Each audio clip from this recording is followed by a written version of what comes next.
بسم الله الرحمن الرحيم وبه نستعين. السلام عليكم ورحمة الله وبركاته، وهذه هي تحية الإسلام. السلام عليكم ورحمة الله وبركاته. الموضوع مش موضوع عقيدة أو ديانة، الموضوع موضوع فساد ورشوة وتخريب في البلاد وأكل عباد. فكل اللي احنا بنطلبه دلوقتي زي ما اتكلمنا في الرسالة السابقة لشعب تونجا ولجلالة ملك تونجا، أحب أعرفكم زي ما عرفتكم في الرسالة السابقة عن نفسي، ورحت مملكة تونجا وأنا عايش في سويسرا. فأحب أشكر الأخ ري اللي هو زوج سيسي المحامية بنت وزير العدل، واللي أنا ملقب لهذه العائلة لقب الفاسدين في الأرض. هؤلاء العائلة الفاسدة في الأرض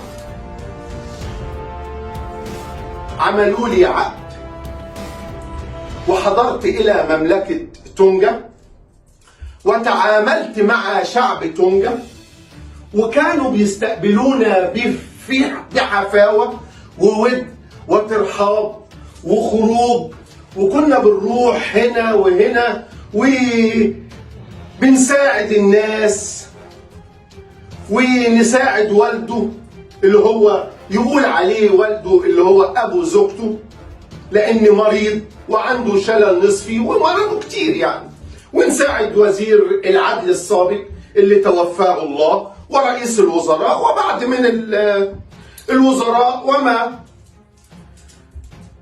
ذلك.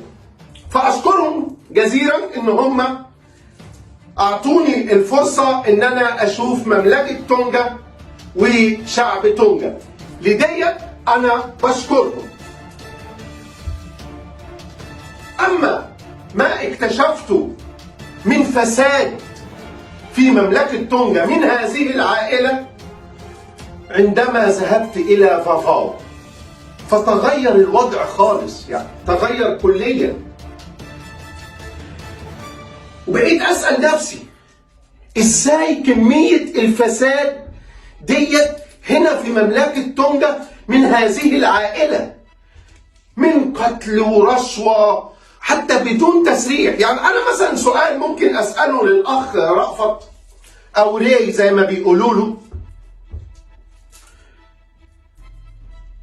أنت اشتغلت طبيب فين؟ حتى لو أنت خريج كلية طب، أين اشتغلت الطب؟ أنت ما اشتغلتش الطب في مصر، وكنت غير مسجل في نقابة الأطباء في مصر، وذهبت إلى أستراليا لن تعمل بمهنة الطب. دي حقيقة والكل يعرف، احنا عايزين نعرف الحقيقة.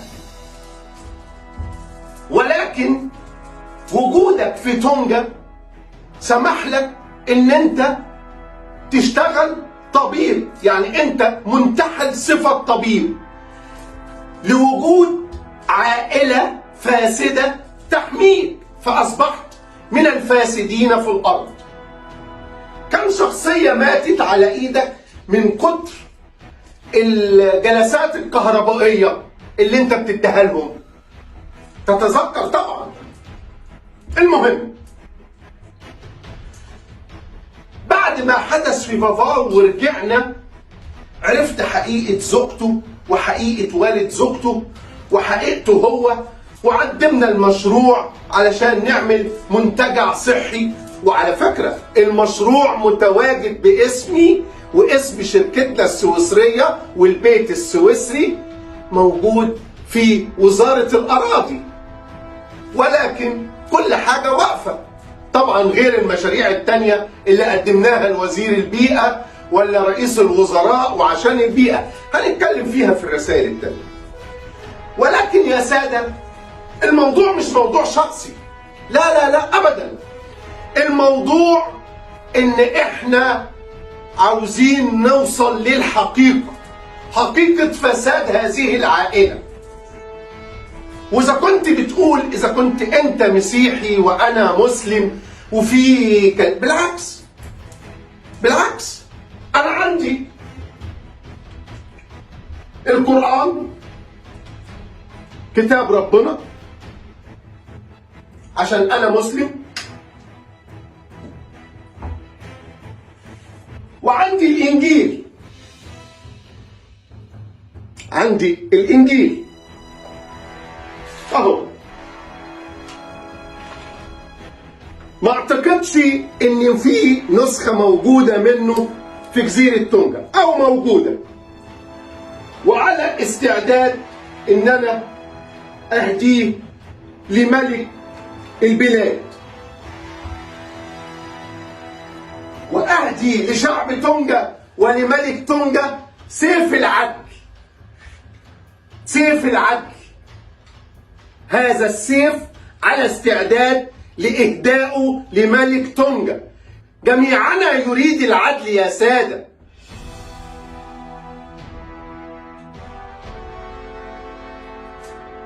وميزان العدل نقربه بس علشان ميزان العدل. العدل المفقود في جزيرة مملكة تونجا. فهل يوجد منكم رجل رشيد لإظهار الحقيقة؟ في محامي ما يخافش من هذه العائلة يقبل ال5 قواضي بتوعنا ويفتح الدوسيهات ويعرف الحقيقة؟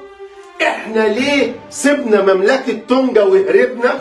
لا، احنا ما هربناش، احنا خرجنا نحمل الجنسية السويسرية وخرجنا من مملكة تونجا، مهددين بالقتل وممنوعين من السفر، وبيتصلوا يوقفوا لنا شركاتنا ومصالحنا. طيب هنعيش ازاي؟ تعيشوا ازاي؟ لو حط نفسك مكاني، اي شخص من اللي بيسمعني يحط نفسه مكاني. تعمل ايه لو كنت مكاننا؟ مهدد من عائلة فاسدة وقاتلة ومرتشية، وعندنا كل الإثباتات والإيميلات. بيطلبوا مننا بال20,000. دول طلبوا مننا التليفونات، طالبين مني التليفونات والآيباد واللاب. يعني في ايه بالظبط؟ عائلة فاسدة وطامعة. أين وزارة الصحة؟ يا سادة، أين وزارة الصحة؟ أين نقابة الأطباء في مملكة تونجا؟ اسألوه ماذا اشتغلت في خلال ال20 سنة اللي فاتت؟ ماذا اشتغلت في تونجا؟ ماذا فعلت في استراليا طوال ما انت كنت متجوز؟ كنت شغال بيتزا ليفرو، وكنت شغال بتتاجر في السيارات، عمرك ما اشتغلت طبيب. انا اعرفك عن طريق الانترنت لاكثر من 8-10 سنوات، وانت بتقول لي ان انت خريج جامعة عين شمس القاهرة، وانا طبيب.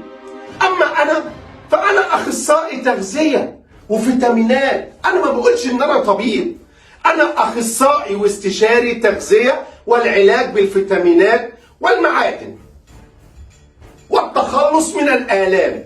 شهاداتي من ألمانيا ومن سويسرا ومعتمدة، ومعايا تساريحي في تونجا.